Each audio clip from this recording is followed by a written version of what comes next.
Bismillahirrahmanirrahim. Assalamualaikum warahmatullahi wabarakatuh. Saudara-saudariku, alhamdulillah, bersyukur pada Allah Subhanahu wa taala kita kembali diberikan kesempatan untuk beraktivitas sesuai dengan ajal yang telah Allah tetapkan kepada kita semua dalam menjalani kehidupan. Semoga seluruh aktivitas yang mengiringi kehidupan kita, baik yang telah, sedang, atau akan kita kerjakan, diridhai, diberkahi, dan dirahmati oleh Allah Subhanahu wa ta'ala.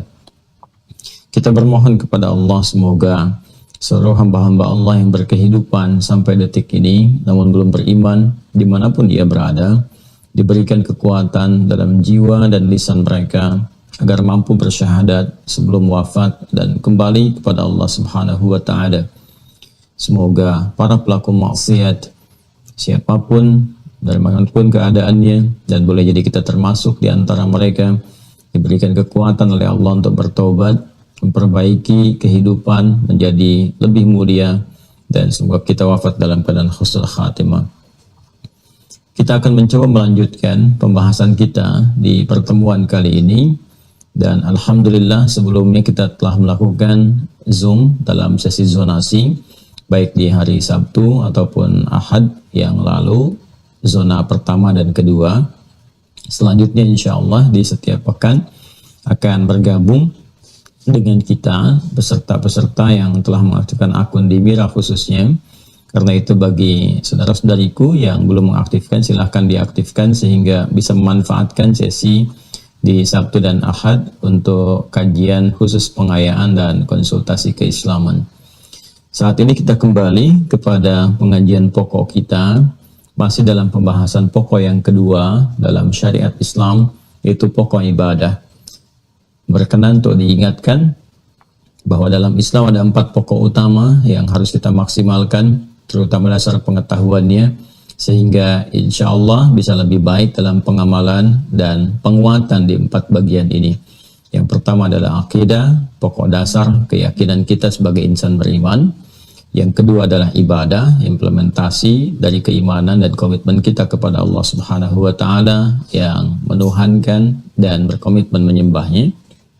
Kemudian yang ketiga adalah muamalah, pancaran-pancaran kemuliaan yang dihasilkan dari panduan-panduan ibadah itu. Kemudian yang terakhir adalah akhlak, nilai-nilai kemuliaan yang menjelimuti seluruh perilaku kita dalam menerapkan konteks muamalah berkehidupan. Sekarang kita masih ada pokok yang kedua, dan ini cukup agak panjang pembahasannya, dan kita batasi pada 4 pokok utama yang menyulam nilai-nilai dasar keislaman kita.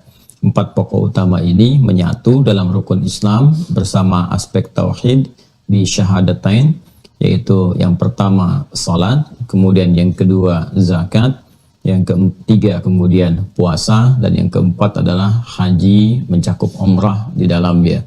4 ini adalah jalan-jalan pokok menuju nilai keislaman sebagai pancaran dari syahadatain kita, asyhadu an la ilaha illallah wa asyhadu anna muhammadar rasulullah. Nanti dari 4 yang pokok ini akan memancar lagi amalan-amalan turunan yang kita sebut dengan sunnah itu. Karena itu kita mendengar dan melihat serta bahkan mengamalkan, mempelajari, ada solat-solat yang berhukum sunnah disebut dengan nawafil. Ada rawatib, ya, ada yang mutlak sifatnya, ada yang di siang, ada yang di malam, ada yang di pagi, bahkan ada yang menyertai dengan subuh dengan keutamaan dan hikmah masing-masing. Kemudian juga zakat, nanti turunannya ada lagi yang berhukum sunnah. Ada infak misalnya, atau sedekah pada umumnya, kita juga akan bahas dan jelaskan maksud dan hikmah semua itu, sehingga ketika beramal kita mengetahui dasar keilmuannya dan memotivasi kita untuk beramal dengan tepat dan bersemangat. Pun demikian terkait dengan puasa, seperti kita ketahui ada yang sunnah-sunnah juga. Senin misalnya hari ini ada di antara kita yang puasa. Kalau kita mengerti hikmahnya, kenapa puasa di hari Senin, apa manfaatnya, bagaimana sirahnya, perjuangan misalnya Rasulullah SAW atau bahkan sahabat dalam menunaikan puasa Senin, Kamisnya, Ayyamul Bidnya, dan sebagainya. Semua punya nilai keutamaan dan terkait erat dengan kehidupan kita. Kemudian juga haji, ya, nanti turunannya ada umrah, Apa sih umrah itu? Kenapa disebut dengan umrah? Ada berapa rukunnya? Apa hikmahnya? Bagaimana menjalaninya? Itu semua butuh dasar keilmuan untuk memberikan kekuatan dan pemahaman yang utuh saat ditunaikan, sehingga dengan paham dan kuat itu, khusyuk itu hadir dengan sendirinya. Terkait dengan bagian pertama di pokok ibadah, kita telah sampai pada pengantar hadis-hadis Rasulullah SAW, termasuk dalam ayat-ayat Al-Quran, bahwa untuk menunaikan salat dengan sempurna itu, termasuk kepada bab salat, Allah Subhanahu wa Ta'ala memberikan isyarat menuju kesempurnaan ini dengan derivasi kata aqama dan juga akarnya dari kata qama, memberikan kesan kepada kita bahwa sholat yang ditunaikan, satu, didorong, diarahkan oleh Al-Quran untuk ditunaikan secara sempurna.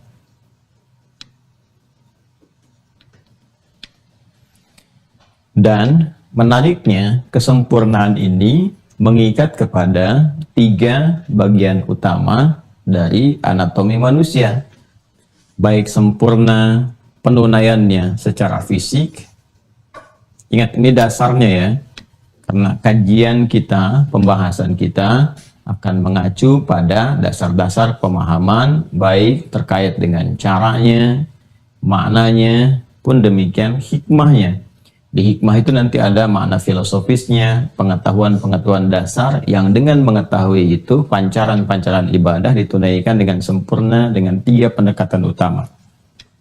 Fisikal ditunaikan secara sempurna dari sifat fisiknya, karena itu nanti ada gerakan-gerakan yang diatur betul.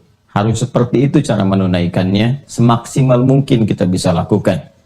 Baik dalam keadaan berdiri, duduk, ataupun bahkan berbaring. Ya. Kemudian juga ada yang terkait dengan akal. Nanti turunannya ada pikiran di sini. Ya, bagaimana kita bisa mengarahkan pikiran kita untuk mensupport sholat kita saat kita menunaikan dia. Karena jangan-jangan tangannya, fisiknya bergerak, mengangkat, lisannya berkata, kan, Allahu Akbar, tangan bergerak, tapi pikirannya kemana-mana. Sehingga dengan itu, nilai-nilai kekhusyuan yang harusnya didapatkan menjadi berkurang, tereduksi, atau bahkan hilang sama sekali. Sehingga Nabi SAW pernah memberikan isyarat, ya, hatta la yash'ural musalli kamrakatan yusalli. Sampai nanti kelak mungkin ditemukan, kata Nabi, akan ditemukan orang yang salat tidak memahami, tidak sadar berapa rakaat yang tengah ia kerjakan dalam salatnya. Bisa terjadi, dan biasanya gangguan dasarnya ada di sini. Ya. Kemudian secara rohani di kalbunya, ya, ini jasmani, fisik, ini akal, kan, terkait dengan pikiran, ini rohani, bagian dalam diri kita, kalbunya, ketenangan hati, ketenangan jiwanya. Dan ini puncaknya. Karena fungsi dari sholat ini menghasilkan zikir, seperti yang pernah kami sampaikan, dan dalam sekilas ta'lim juga pernah kami uraikan. Itu bukan sekilas informasi ya, tapi itu sekilas pemahaman. Jadi hal yang juga kuat untuk dipahamkan, kan? Untuk ditangkap kembali, biasanya saya akan meminta kepada teman-teman di admin itu untuk merangkum dengan singkat disampaikan untuk mengingatkan poin-poin penting yang harus kita hadirkan. Nah ini, ala bidzikrillahi tatma'innul qulub, yakinlah, kan? Sampaikan, kuatkan bahwa dengan zikir itu kepada Allah, hati akan berdampak menghadirkan ketenangan. Sedangkan sholat itu disebut dengan zikir, wa aqimis sholata lidzikri. Karena itu orang-orang yang sholat secara rohani harusnya sehat. Ya, jadi sholat itu melatih kesehatan rohani, melatih ketajaman akal, dan juga kesehatan fisik. Tiga-tiganya tercakup di sini. Sepanjang sholatnya ditunaikan secara sempurna. Karena itu, orang-orang yang dilatih dengan sholat, diwajibkan sholat sejak awal periode Islam, di awal keislaman, dicontohkanlah Rasulullah ketika sempurna, Masya Allah, perhatikanlah, bagaimana secara fisik mereka sehat-sehat dan kuat-kuat. Jadi mengaji sirah itu saya menyarankan untuk menekankan itu semua, sehingga kita bisa mengetahui bagaimana profil para sahabat itu, kekuatan mereka. Jadi kayak kita baca ya, saya misalnya ambil yang paling tinggi tingkatannya saat dalam medan perjuangan misalnya ya, ketika ada tuntutan-tuntutan militer yang menghadirkan mereka untuk berpartisipasi, itu kayaknya biasa gitu. Ada yang mohon maaf sekali, misalnya dalam satu pertarungan ada yang kena tebas tangannya, itu ada yang sambil megang tangannya dulu atau melepaskan tangannya supaya bisa lincah kembali, kemudian mengikuti peperangan itu yang dimaksudkan dan sebagainya. Itu suasana itu kayak digambarkan seperti biasa gitu, dan itu tidak mudah mendapatkan kekuatan-kekuatan demikian.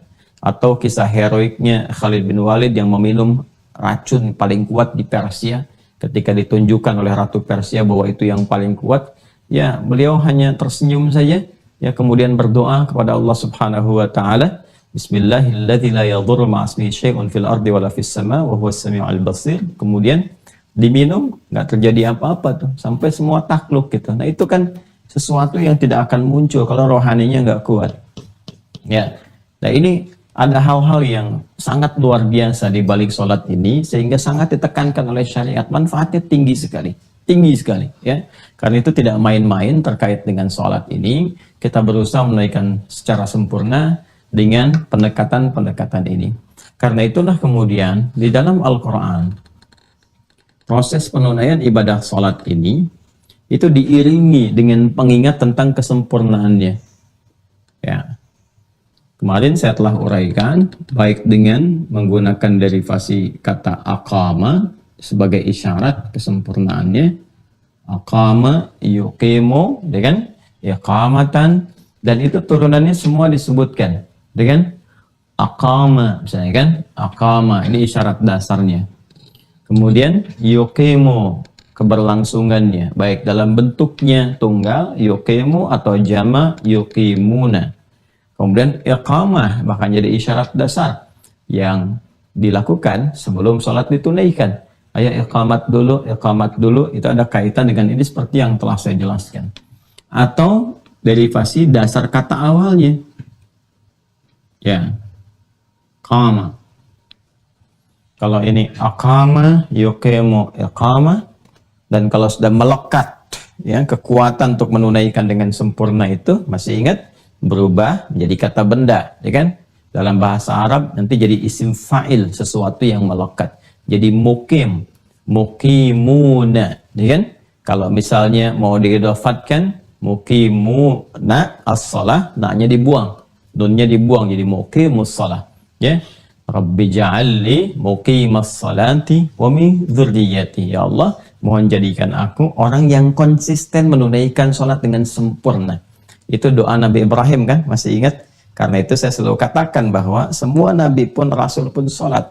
Karena sholat itu ibadah pokok yang memberikan support kepada 3 fungsi bagian dari tubuh kita. Ini, ya.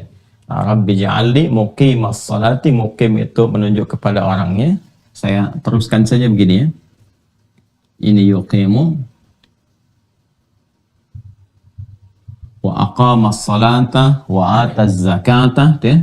Itu ditemukan misalnya di surah Al-Baqarah, itu surah yang kedua, ketika kita masuk kepada ayat yang ke-177, 178, gitu kan?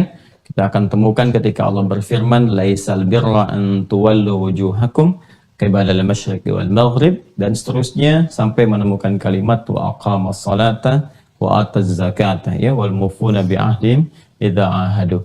Kemudian yuqimu, bahkan dalam bentuk awal perintah untuk menunaikan sholat, isyaratnya disebutkan dengan menggunakan turunan kata ini dengan bentuk jama, yuqimunas sholat, pakai waw dan nun, kan? Bentuk jamanya yuqimunas sholat.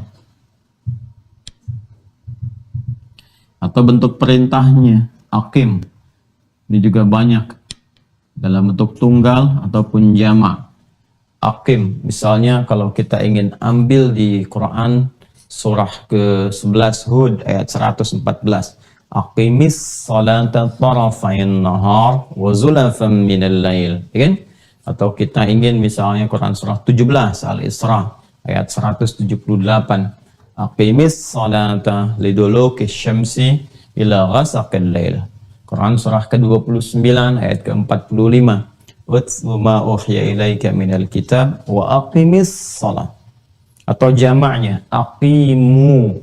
Ya, aqimu pertama di Al-Baqarah ayat 43. Wa aqimus salata wa atuz zakah warka'u ma'ar raki'in. Kemudian kalau sudah melekat ini jadi muqim. Ya, muqim atau jamaknya muqimun. Wal muqimunas shalah, kan? Rabbi ja'alli muqimas salati. Ini boleh jadi doa yang sangat bagus sekali. Jadi kalau kita minta mohon kepada Allah, ya, supaya sebelum menunaikan sholat itu, sholat kita bermanfaat secara fisikal, untuk fisik kita, menyehatkan, kan? Kemudian memberikan dorongan pada kekuatan akal, pikiran, meningkatkan kecerdasan, ya. Ini sudah dipraktekkan, ya. Ini nggak sembarang, ada risetnya. Nanti kalau sudah masuk sirah, kita akan bicara, kita akan jelaskan bagaimana tipikal pendidikan di orang tua terdahulu yang menyupportkan anak-anak mereka itu untuk ke masjid lebih awal. Di masjid itu luar biasa. Dan sholatnya itu, makanya Nabi membiarkan anak cucunya itu, ya, di sekitaran Nabi ketika menunaikan sholat itu. Karena ada support-support kepada nilai-nilai ini. Ini ada rahasia di dalamnya. Kemudian, secara rohani juga demikian. Maka boleh kita keluarkan doa yang dibacakan Nabi Ibrahim alaihissalam, ya, untuk bisa memohon kepada Allah dengan kesempurnaan penunaian ini. Rabbi ja'alli, kan? Atau Rabbi ja'alli boleh kalau doa, untuk jadi doa, ya. Ya. Mau ke sini boleh pakai nun, boleh langsung pakai hamzahnya Rabbi ja'alli atau Rabbi ja'alli boleh. Ya, kalau ini kan untuk doa sifatnya. Ya, muqimas salati.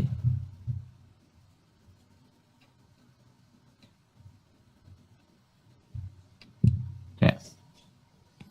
Terus ke anak cucu, wa min dzurriyyati.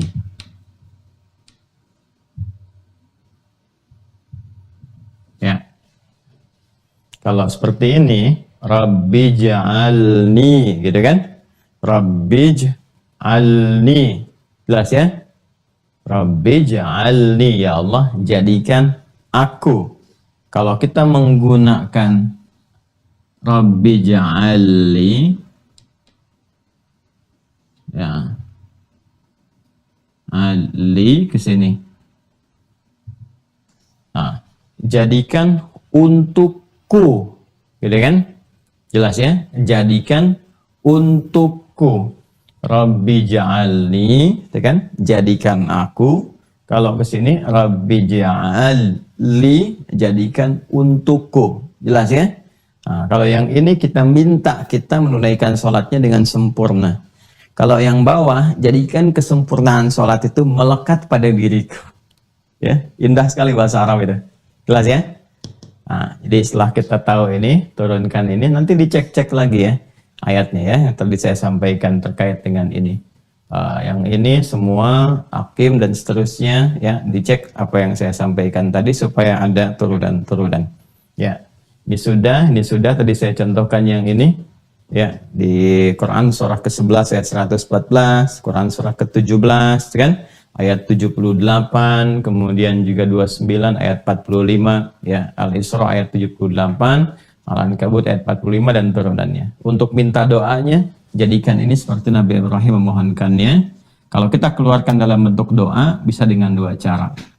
Ini memohon kesempurnaan untuk diri kita, atau menjadikan kesempurnaan melekat pada diri kita dan keturunan kita. Jelas ya? Ini doanya nih. Di Quran tuh lengkap sekali, lengkap, Masya Allah.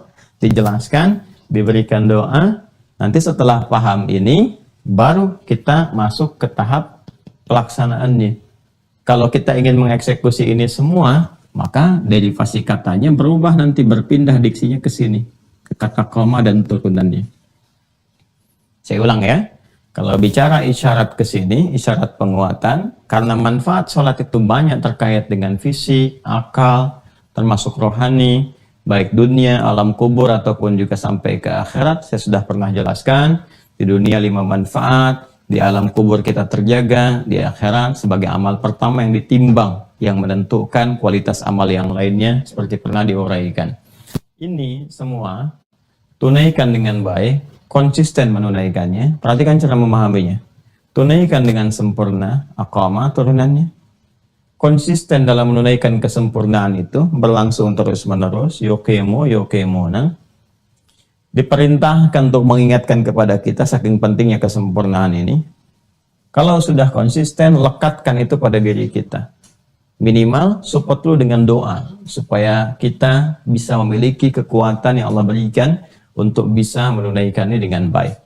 Kalau ini sudah terasa hadir motivasinya, jadi misal setelah diuraikan ini kita memiliki dorongan kuat, saya pengen sempurna, saya pengen seperti orang-orang dulu yang sholatnya bagus sehingga menguatkan fisik, yang kemudian apalagi menjadikan akal pikirannya tajam, nalarnya kuat, pintar gitu kan. Nah kemudian apalagi rohaninya juga bagus, ada ketenangan, kedamaian, kemuliaan akhlak dan sebagainya. Ya ini yang menjadikan mereka unggul di masa-masa lalu. Yang paling dahsyat, saya singkat saja untuk mengingatkan kembali ya.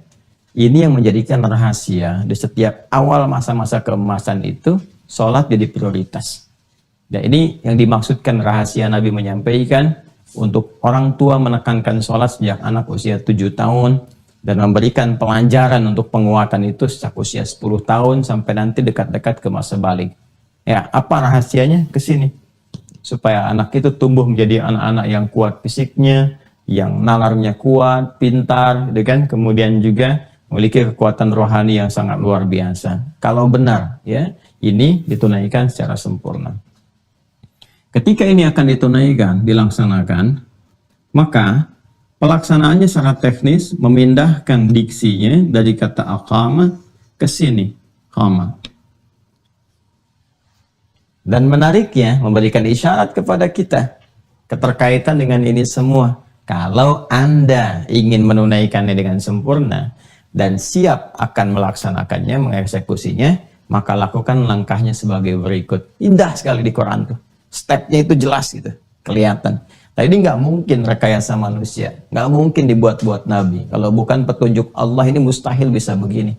Setiap katanya jelas, penuh hikmah, ya tersusun dengan sangat sempurna, lalu sistematis gitu, berpindahannya itu, Masya Allah. Anda bisa merasakan kenikmatan ini kalau memahami di turunan-turunan bahasa gitu ya, di fikih lughah terutama dengan turunan ilmunya. Nah sekarang kita akan memulai ini semua. Kemudian kita harus melihat petunjuk, karena ini ibadah. Ibadah itu adalah pancaran iman. Iman itu keterkaitannya dengan Allah Subhanahu wa Ta'ala, yang prakteknya dituntut oleh Rasulullah. Maka kita harus lihat petunjuk dari Allah seperti apa menunaikan ini dengan sempurna. Tadi saya katakan, kalau kita akan mengeksekusi, jika Anda ingin mengeksekusi ini, jika itu bahasa Arabnya idza. Idza itu jika, apabila. Ya, mulai mengeksekusi ini, mengimplementasikannya, mengamalkannya. Ya, ini untuk kata ketiga.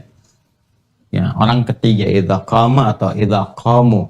Ya, ada dalam di Al-Quran bentuknya misalnya bentuk jamak dari kata qama, menggunakan bentuk jamak berarti qamu. Misal orang munafik ketika disifati ingin menunaikan sholat itu pun bermalas-malasan, kan? Malas-malasan hanya untuk kepentingan dunianya aja. Kalau nggak ada kepentingan dunia, ya nggak akan sholat. Itu karena ada kepentingan dunia terpaksa sholat. Misalnya untuk mencitrakan sesuatu, ada keinginan sesuatu, ya ingin diketahui masyarakat, maka mulai mengenakan perangkat-perangkat seperti orang akan hendak sholat, pakai peci, pakai macam-macam, pakai mukena, hanya untuk mencitrakan saja dan sebagainya. Itu ada sifatnya di Quran surah keempat An-Nisa ayat 142. Innal munafiqina yukhadi'una Allah wa huwa khadi'uhum wa idza qamu, idza tuh pakai idza, wa idza qamu ila salati qamu kusala. Dan mereka pun bila kelihatannya seperti hendak menyempurnakan sholat, ya saking hendak sempurnanya pakaiannya disesuaikan gitu kan. Nah padahal itu cuma malas-malasan aja karena ada tuntutan-tuntutan duniawi yang sesungguhnya mereka ingin kejar.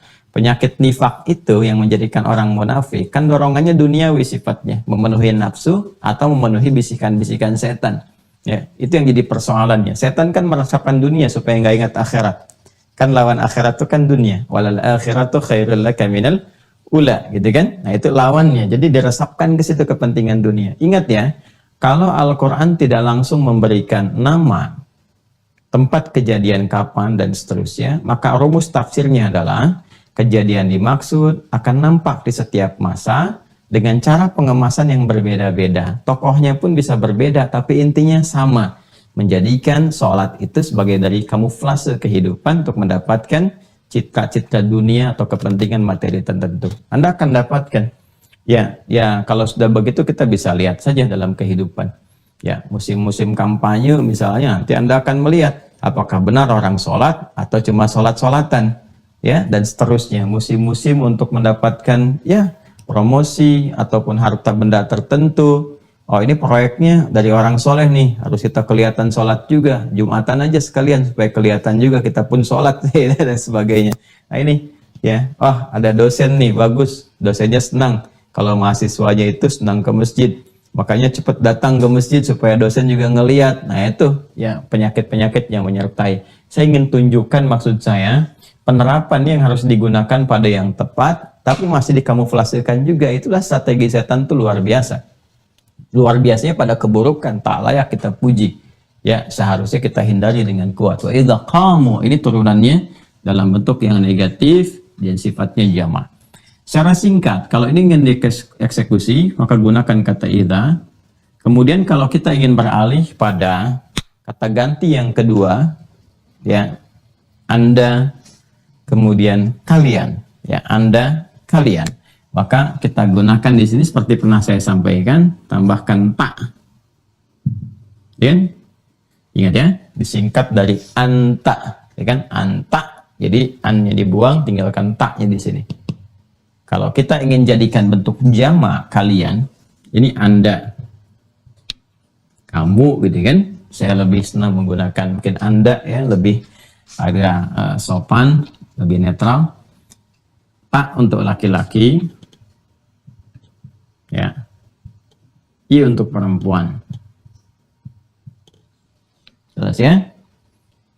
Saya berikan rumus cepat. Pokoknya kalau ada a umumnya untuk laki-laki. Kalau i umumnya untuk perempuan. Ya, jadi perubahan apapun, sekalipun taknya berubah menjadi k misalnya, tetap k ataupun i jadi ki. Jelas ya? Kalau kita akan jamakkan bentuk jamak, rubah ini taknya dalam bentuk tum seperti ini. Ini paling gampang ya. Ini ta, harakat fathah untuk laki-laki ta, ini ti, kata ganti kedua Anda, ya kan? Kalau kita ingin jamakkan jadi kalian, ya, ganti jadi tum. Kalau sudah tum, ini netral sifatnya. Bisa mencakup laki-laki dan perempuan. Kalau belum digenderkan, ingat ya, kalau belum dikhususkan pada golongan laki-laki atau perempuan, kalau sudah pakai tum, ini kan asal. Ya, bentuk mudzakkar itu sifatnya asal, maka mencakup laki-laki dan perempuan. Kecuali kalau ada spesifik misalnya menyentuh persoalan gender, ya terkait misalnya dengan pembagian waris, kan spesifik. Laki-laki dapat sekian, perempuan sekian misalnya, ya maka nanti biasanya akan dipecah seperti ini. Ada tum dan tunna. Yang asalnya dipertahankan, ini antum dari kata antum, asal mudzakkar karena asal dipertahankan mudzakkar, ya laki-laki bagian dari mudzakkar ke sini, maka biasanya ini ya kalau ada sudah spesifik menunjuk pada gender, tumnya diarahkan untuk menunjuk ke laki-laki, tunna ke perempuan. Ya. Tapi kalau dia berdiri sendiri seperti ini dan tidak disebutkan tunnanya, maka ini mencakup umum. bisa laki-laki sekaligus juga perempuan. Ingat ya, ini dasarnya dulu. Jadi sekarang kita ingin eksekusi, bagaimana menunaikannya dengan sempurna, kita harus temukan kata idza dalam Al-Quran. Ya kan? Kemudian turunan kata ini, di koma kalau bertemu dengan ini, pernah saya sampaikan kepada Anda, ya, tinggal kita tambahkan saja, ini koma, ya. Tambahkan, kita ke sini saja ke jamak supaya mencakup semuanya kan? Kan bukan 1-2 orang yang pengen sempurna sholatnya, semua pengen sempurna, ya. Tambahkan tum begini. Kalau ini ditambahkan, maka kaidah dasarnya kan begini, kaidah dasarnya. Kalau 3 huruf, kan? 3 huruf, huruf pertengahan harus mati seperti ini. Ya kan? Nah, ini udah mati sendiri gitu. Udah mati, mau ditambah sukun lagi maka nggak efektif. Karena itu kalau ada huruf mati jadi mati lagi posisinya, di bahasa Arab itu hilangkan sekalian. Ya, ini kan asalnya wawu kalau di ilmu ilat itu dihilangkan sekalian. Ya. Dan ini asalnya wawu, nanti ada proses ilat jadi alif. Ya, ini panjang kalau belajar shoraf, agak panjang pembahasannya. Jadi secara singkat saja Anda ikuti ya. Ya. Jadi idza, terus ini koma kan tadinya begini kan, ya kan? Nah ini kan harus mati nih, tapi ini sudah mati. Jadi kalau udah mati kasih sukun lagi gitu, nggak ada faedahnya, maka dibuang sekalian.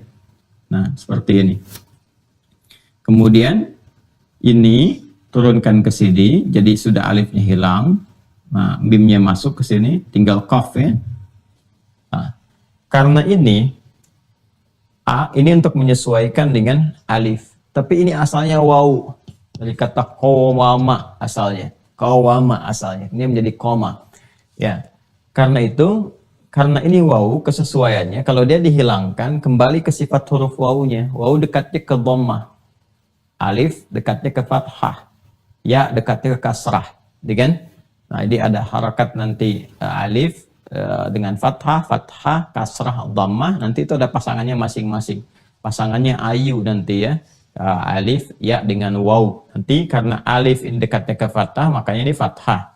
Tapi kalau kita ingin kembalikan ke asal, asalnya waw, waw dekatnya ke dhammah. Karena dekat ke dhammah, nah, maka harakat ini fathah ganti dengan dhammah. Ya. Supaya ini bisa nyambung ke tum, ini harus mati nih.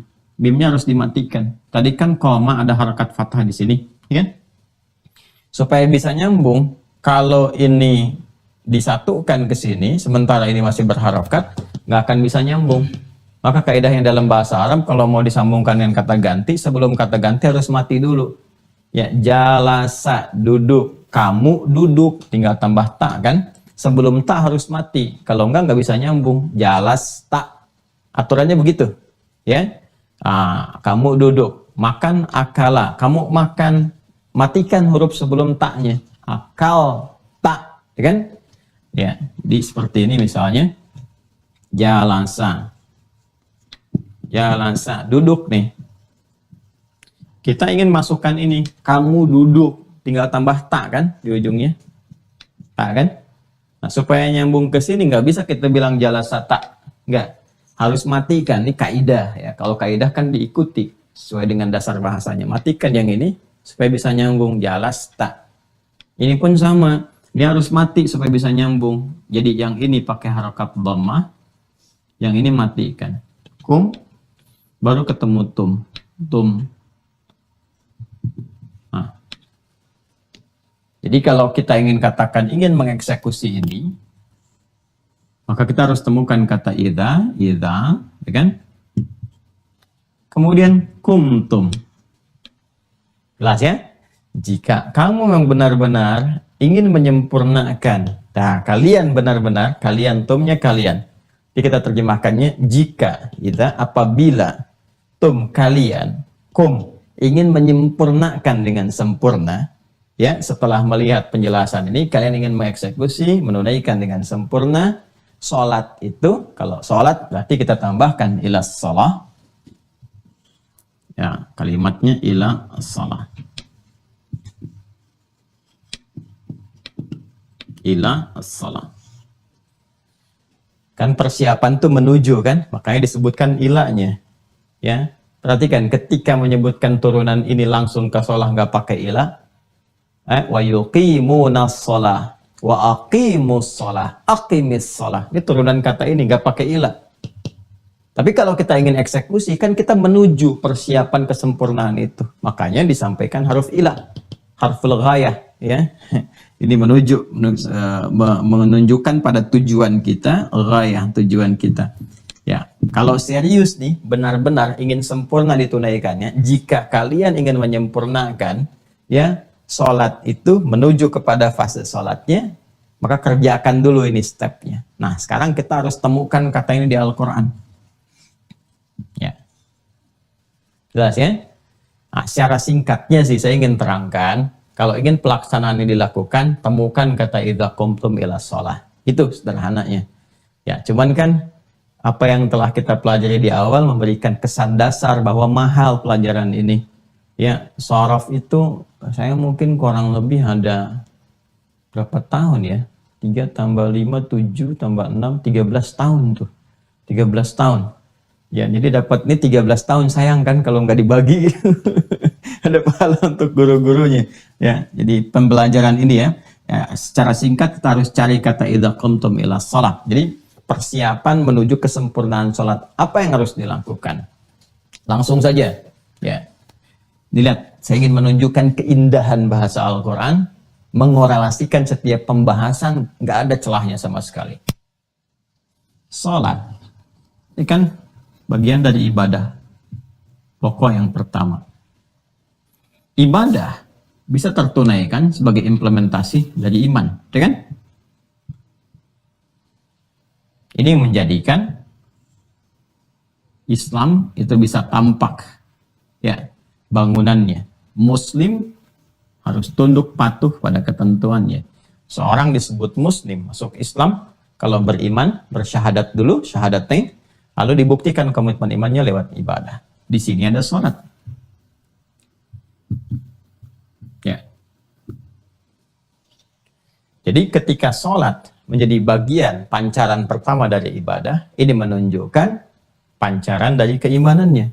Karena itu menariknya nanti dalam Al-Quran, jenis-jenis sholat itu ketika akan ditunaikan, itu selalu disebutkan dulu panggilan imannya untuk memberikan kesan bahwa ini nggak lepas dari iman. Hanya orang beriman yang sholat, kan? Yang mau sholat dengan sempurna. Nah, jadi kalau kita nanti baca, seperti yang pernah saya sampaikan, bahkan langsung kadang sholat disebut dengan iman. Wa ma kana Allahu liyudhi'a imanakum, dan turunan-turunannya. Karena itu menariknya, ketika sholat akan ditunaikan, bahkan persiapan menuju kesempurnaan sholat, itu seringkali pengingat imannya disebutkan untuk memberikan penekanan pada dua hal utama. Yang pertama adalah, hey, ya, sholat ini adalah pembuktian kebenaran imanmu kepada Allah. Iman nggak?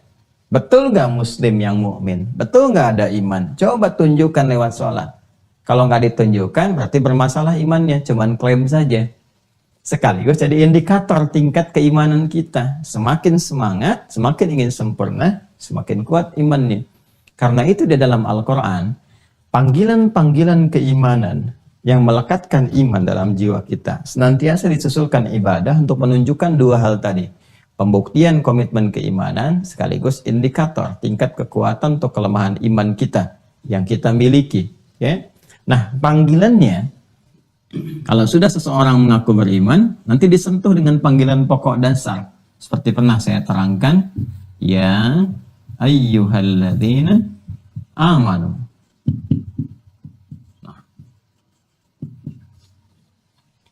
pakai dasar nih. Ini yang dasar, yang standar. Masih ingat uraian saya dulu? Ya, tolong yang baru bergabung dicek yang sebelumnya ya. Kalau sudah menunjukkan kepada konsistensi atau keberlangsungan, kontinuitas dulu. Kalau sudah pada kontinuitas, pakai bentuk mudhari, yuqimun. Dengan bentuk jamak kita samakan. Kalau sudah menunjukkan kepada bentuk konsistensi yang melekat, maka menggunakan kata benda, sim fa'il, muqimun. Ya. Tuh ini. Ingat ya? Ini yuqimun ke salatnya, muqimun ke penunaiannya. Kalau turunan amanu jadi yu'minun, yu'minun. Yang ini jadi mu'minun. Ini konsistensi. Ini ke sini arahnya. Jadi saat akan dipanggil penunaian salat, kalau menggunakan kata standar, itu sebetulnya panggilan yang sifatnya menyentuh sekali. Yang seakan-akan ingin memberikan kesan kalau dipanggil ya ayyuhalladzina amanu, belum pakai yu'minun ya, apalagi mu'minun. Ya, kalau masih pakai yang ini, itu akan memberikan kesan. Ya, coba cek deh iman kamu, standarnya masih ada nggak? Jadi kalau ada orang dipanggil dengan ini dan tidak menunaikan ibadahnya, ya, tidak menunaikan ibadahnya, berarti di level standar pun nggak nyampe keimanannya. Ya, puasa kan pakai panggilan iman ya ayyuhalladzina amanu, ya kan? Ini menarik sekali. Nah, karena itu yang paling dahsyat kalau ngajinya ditambah lagi. Ngajinya tambah lagi. Ini ya. Ya-nya misalnya disebutkan 360 kali dalam Al-Qur'an. Ayyuha disebutkan 150 kali. Alladzina disebutkan 1080 kali. Ini buat manggil yang dekat, menengah, atau jauh. Ini ayyunya munada, buat taukid. Kalau kita ngajinya mau ditajamkan lagi, haknya tanbih, pengingat. Ini isim mausul mencakup keseluruhan, ya, tanpa meninggalkan celah atau bagian dari siapapun, dengan mencakup semua statusnya secara komprehensif, holistik sifatnya. Yuk, kalau kita mau bacakan di keseluruhan, ya ayyuhalladzina amanu, hei semua pemilik iman tanpa kecuali, semuanya, besar, kecil, tua, muda, status sosial, apapun yang melekat, sepanjang dia merasa punya iman. Cek imanmu, standar imanmu itu, kan?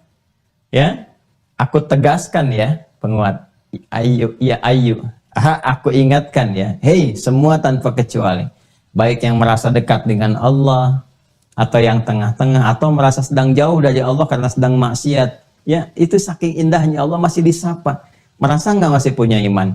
Walaupun Anda merasakan saya nggak sempurna, saya melakukan keburukan, berbuat maksiat ini, tapi Anda mengaku muslim nggak, kata Allah? Kalau masih mengaku muslim, kalau masih mengaku beriman, kerjakan ibadah ini. Ibadah ini akan menjadikan yang jauh jadi menjadi mendekat, atau minimal pada tengah-tengah. Yang semakin dekat semakin lekat lagi, dipanggil. Ini menunjukkan bahwa semua ibadah itu disebutkan korelasinya, terkorelasikan dengan sumber imannya. Nggak ada yang lepas.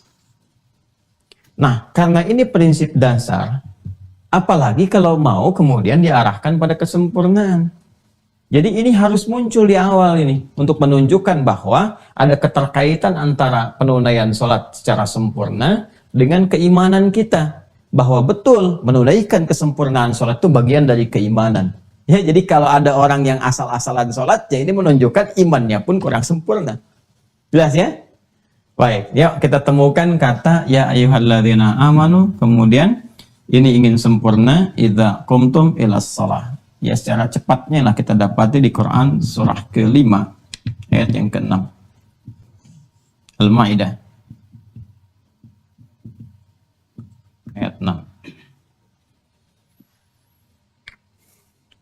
Pelan-pelan ya, karena ini kan kita ngaji terkurikulum. Kalau ngajinya lepas, saya tinggal sampaikan saja pada Anda. Buka Quran surah 5 ayat 6. Di sini kita memulai, selesai.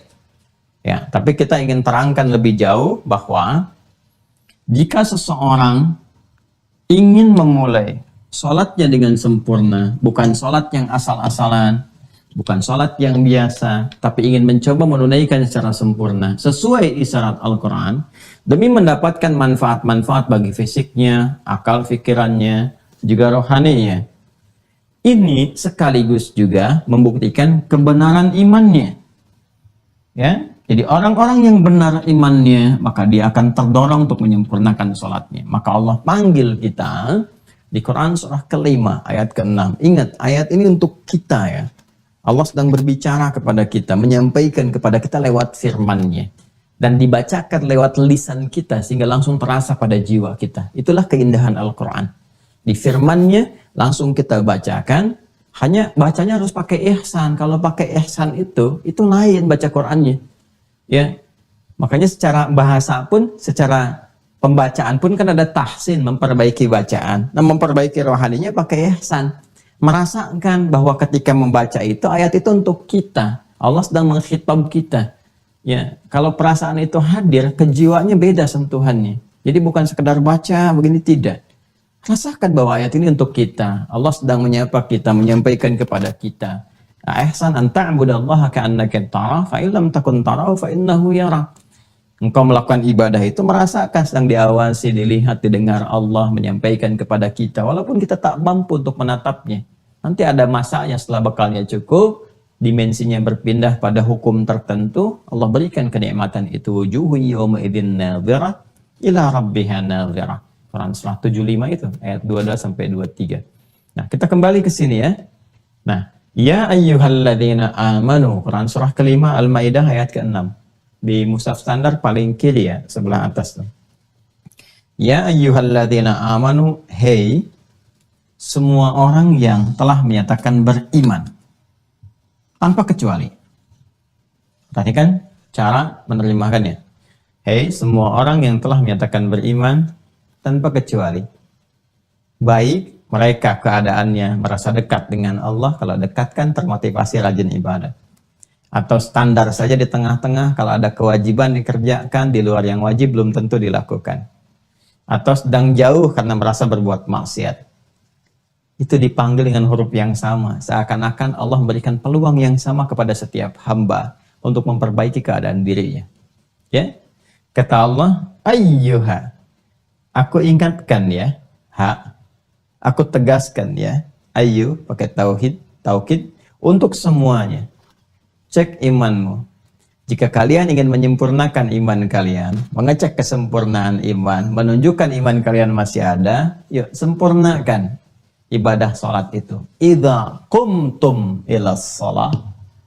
Nah, kita bertanya bagaimana caranya ya Allah? Maka dijawab, idza qumtum, apabila kalian. Tadi kan cara menerjemahkannya sudah masuk ke terjemahan tafsir. Idza, apabila kalian. Tum. Ya, kumnya ingin memulai menyempurnakan. Ada isyarat kita ingin mulai menyempurnakan. Ila sholat, menuju sholat itu berarti prosesnya dimulai pra. Ini kesempurnaannya dimulai pra sholat. Masih ingat kemarin saya sampaikan kan, kita akan membahas dari 3 pendekatan. Pra, kemudian sedang saat dimulainya, dan pasca. Pra sholat, sedang sholat, pasca sholat. Baik. Ini dimulai dengan fase sebelum sholat. Pra itu sebelum sholat. Karena itu menggunakan huruf ila. Ya. Ila itu harful ghayah, huruf yang menunjuk kepada satu tujuan. Ya, minal bidayah ilan nihayah, dari awal kepada ujungnya. Jadi kita ini diantarkan pada ibadah awal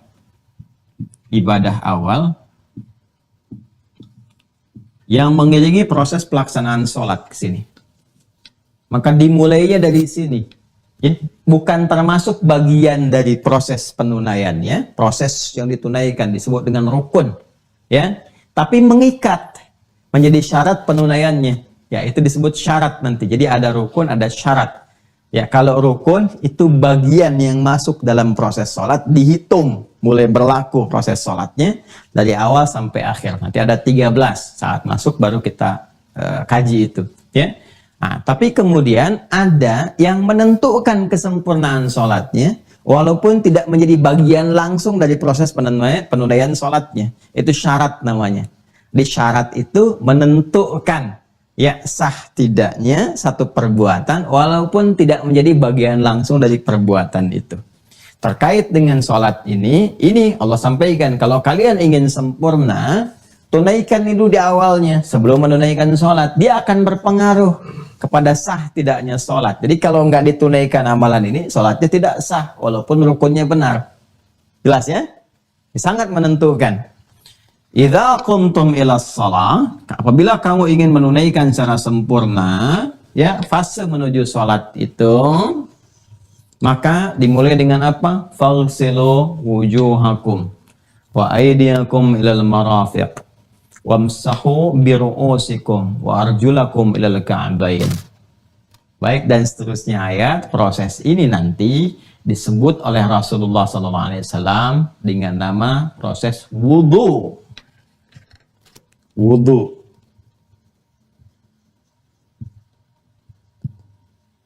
Ini dia. Maka mulailah dengan membasuh wajahmu, faghsilu wujuhakum wa aydiyakum ilal marafiq, tangan sampai dengan ke siku. Wamsahu bi ru'usikum, usaplah kepala kalian, wa arjulakum ilal ka'bain, kemudian kaki sampai dua mata kakinya, itu kan? Itu yang pokok-pokoknya kata Al-Quran. Terus sampai ma yuridullahu liyaj'ala 'alaikum min haraj walakin yuridu liyutahhirakum wa liyutimma ni'matahu 'alaikum la'allakum tashkurun, sampai ke ujung ayatnya, ya kan? Ini proses semua ini pas fase menuju kesempurnaan sholat sebelum ditunaikan harus mengerjakan ini dulu. Jadi kalau ini nggak dikerjakan nggak sempurna sholatnya. Kan pengen sempurna. Indah ya kaitannya. Jadi Masya Allah jelas sekali. Kalau kamu ingin mulai sempurna, sempurnakan lu yang ini. Kalaupun kamu benar dari takbir sampai dengan salam, kan kemarin sholat definisinya dibuka dengan takbir, diakhiri dengan salam. Benar takbir salamnya sampai nangis-nangis bacanya. Cuma ternyata nggak wudhu, nggak sah. Nggak sempurna tetap, karena fase kesempurnaan dibuka. Idza qumtum, diikat dengan idza. Jadi ini proses membasuh wajah tadi sampai dengan akhir menentukan kesempurnaan sholat di fase awal. Nah, proses membasuh dari wajah sampai tadi, kaki sampai kedua mata kaki, itu disebut ibadahnya Rasulullah SAW dengan nama wudhu. Jelas? Belum, kan belum saya uraikan apa itu wudhu. Ya, ya, saya baru terangkan sampai sini dulu, sampai paham dulu ya. Nah, baru di sini muncul kemudian hukum ditetapkan karena ini mengikat kesempurnaan, dicek oleh para ulama semua tuh ayat-ayat terkait dengan ini. Ya, maka masuk dalam kategori syarat. Masih ingat kan syarat beda dengan rukun? Kalau rukun bagian dari perbuatannya menentukan benar tidaknya perbuatan. Satu rukunnya hilang tidak sah. Kalau syarat bukan termasuk bagian intinya tapi menentukan ya kebaikan atau kebenaran sah ibadah yang dilakukan. Maka wudhu mengikat syarat kesempurnaan sholat. Ya, jelas ya? Artinya ini penentu di awal nih. Penentu di awal. Jadi kalau wudhunya benar, ini isyarat yang menentukan pertama bahwa sholatnya itu akan terdorong benar. Di sini kunci nih.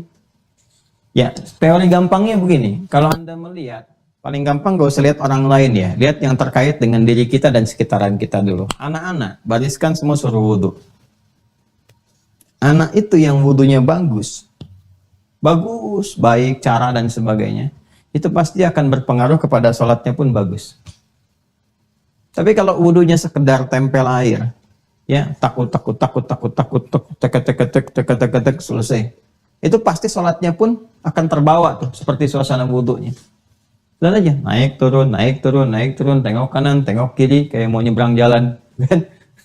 Itu masih berdiri, bukan saat setelah selesai, dan mau tuntas tidak. Ya, ini pasti akan berpengaruh, cek wudhunya. Karena ini kesempurnaan awal. Jadi kalau dari awal sudah nggak sempurna, akan kelihatan. Saat sholatnya pun pasti nggak akan baik. Ini sangat menentukan. Dan ini membawa keadaan iman, persiapan sebelum sholat. Jadi kalau kita bisa kondisikan wudhunya bagus, iman itu akan menguat. Sehingga kekuatan iman secara rohani ini bagus, di bawah sholatnya jadi mantap. Tinggal dikasih iqomat, langsung hidup sinyalnya. Ini dalam loh pembahasannya. Jadi kalau wudhunya benar ini, prosesnya, ada proses pengondisian iman pertama sebelum sholat, itu tinggal dikasih iqamat, tersentuh jiwa, tuh udah siap-siap. Jadi begitu takbir tuh betul-betul terkoneksi. Tapi kalau wudhunya nggak benar, imannya nggak aktif nih, cuma nempel aja, sinyalnya redup. Makanya ketika di bawah sholat pun pikiran masih kemana-mana, kehusuan belum dapat. Ini kuncinya ada di sini. Karena itu kita harus pelajari betul ini. Ya, kita harus pelajari betul. Dari sudut pandang apa? Satu, makna. Harus tahu dulu apa sih itu wudhu. Kenapa disebut wudhu? Cara, baik terkait dengan perbuatan ataupun bacaan. Ya, perbuatan. Ada gerakan-gerakan kah atau apa yang dikerjakan ataupun bacaan. Kemudian hikmah. Ya. Dengan hikmah ini kita bisa mengetahui korelasi antara perbuatan ini, amalan ini, wudhu, dengan ini, dengan iman. Dan akan dibawa kepada pengantar sholat yang ditunaikan secara baik. 3 pendekatan ini harus kita lakukan. Bermasalah wudhunya, bermasalah sholatnya. Masih ingat ketika saya sampaikan kisah Khalad bin Rafi Az-Zuraiqi yang dasarnya ada di Sahih Al-Bukhari, ya, nomor hadis 757, juga di hadis Muslim nomor hadis 397. Saya sebutkan karena kemarin sudah kita cek kan, ya, dari sahabat Abu Hurairah. Kan versi lengkapnya ketika Khalad ini diminta mengulang sholatnya, kemudian meminta kepada Rasulullah untuk mengajarkan sholat yang benar. Apa kalimat nabinya?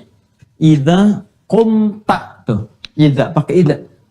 Idza qumta, jika engkau ingin memulai menyempurnakan sholatmu, ya kan? Fa'asbiril wudhu, yang disebutkan wudhunya dulu. Sempurnakan dulu wudhumu.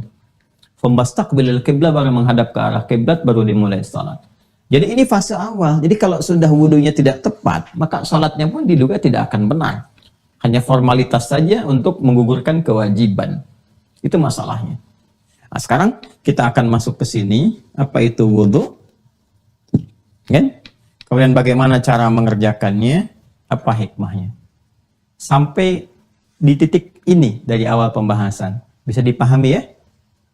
Baik, alhamdulillah. Kalau belum jelas, putar lagi videonya dari awal sampai paham. Ya. Nah, kan Ustadz bisa dijelaskan lagi yang itu. Nah, sekarang kan teknologinya udah bagus. Maka saya jawab, putar lagi video sebelumnya. Nanti setelah selesai, menit keberapa. Sampai nanti kalau saya tanya, Anda bisa jawab. Seperti keterangan Ustadz di video Mira edisi sekian, menit kesekian, posisi tulisan papan tulis paling kiri sebelah atas yang belum dihapus. Gitu ya. Baik, yuk kita mulai. Bismillah. Wudhu, apa itu wudhu? Seperti biasa, Islam itu lengkap, tidak memulai sesuatu tanpa mendefinisikan dengan jelas sehingga batasannya terukur. Wudhu secara bahasa, silakan buka di mu'jam apapun. Ya, mu'jam tuh kalau sudah mu'jam berarti tinggi tingkatnya. Ada kamus, ada mu'jam. Ya, referensi-referensi untuk menunjukkan kepada kita tentang asal usul makna sesuatu dalam bahasa Arab. Lisanul Arab kita punya. Dan Lisanul Arab itu menggabungkan 7-9 kamus. Mukhtarus Sihah itu karangan Ar-Razi, bagus juga. Lisanul Arab karya Ibnu Manzur. Miftahus Mukhtarus Sihah itu karya Ar-Razi. Dan ada Al-Misbahul Munir karya Al-Fayyumi, itu standar. Kalau udah dapat itu bagus. Ya, kalau ada kaitan sama fikih mungkin Al-Misbahul Munir itu bisa langsung. Ya, itu yang standar 1 jilid tapi bagus sekali sih. Yang lainnya banyak nanti bisa Anda dapatkan juga. Ya, yuk sini ya. Al-wudhu. Tentu kalau kita ingin gali secara tinjauan fikih, maka kebahasannya dari kata tawaddu'a, ya tawaddu. Tawaddu'a. Yatawaddu. Yatawaddu. Sudah? Karena wudhu ini nama bagi sebuah ibadah yang ditetapkan oleh syariat. Ingat ya, ini bukan istilah kebahasaan standar, tapi sudah menggunakan istilah kebahasaan dalam bentuk syariat. Kalau sudah syariat, artinya ini hanya dimiliki oleh orang Islam. Makanya di luar Islam nggak ada wudhu. Silahkan cek. Ya. Karena itu kalau Anda mengembalikan ini pada definisi kebahasaan, Anda hanya akan temukan wudhu ini namanya ismun. Ya, nama yang dilekatkan memang pada satu praktek ibadah yang terambil derivasi katanya dari kata ini. Ya, derivasinya ada, tapi sudah jadi nama yang melekat pada nilai keislaman. Sama dengan takwa, sama dengan iman. Iman itu istilah-istilah Islam. Ya, istilah Islam sebetulnya.